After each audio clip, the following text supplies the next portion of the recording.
Salut, bienvenue sur votre chaîne Monde Actus. Ici, comme vous le savez, nous partageons des informations à temps réel.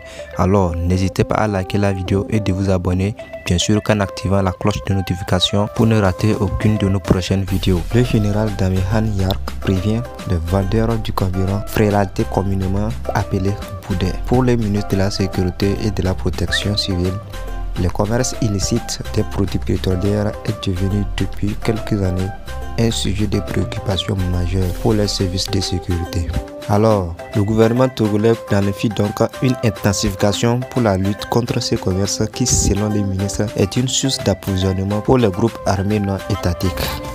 Selon le général Yak, le commerce illicite des produits pétroliers a des conséquences souvent incorrectes et parfois des troubles à l'ordre public qu'il engendre constituent une véritable menace pour la sécurité nationale togolaise. Dans un communiqué diffusé, le ministre révèle donc qu'il est avéré de nos jours que le trafic illicite des produits pétroliers est une importante source d'approvisionnement pour les groupes armés non étatiques qui sèment le choix et la désolation dans la sous-région. En effet, le général Damihan Yark ajoute ainsi que cette activité est très dangereuse aussi bien pour la sécurité nationale mais aussi la santé de la population que l'économie nationale. Il réitère donc l'engagement et la détermination des forces de défense et de la sécurité à intensifier la lutte contre un tel fléau. Par ailleurs, il invite les auteurs, notamment les grossistes, à se conformer scrupuleusement aux tests en vigueur en la matière et sollicite une franche et sincère collaboration de l'ensemble de la population pour permettre aux services de sécurité de venir à bout de ces fléaux. Du coup, il est à noter qu'au Togo,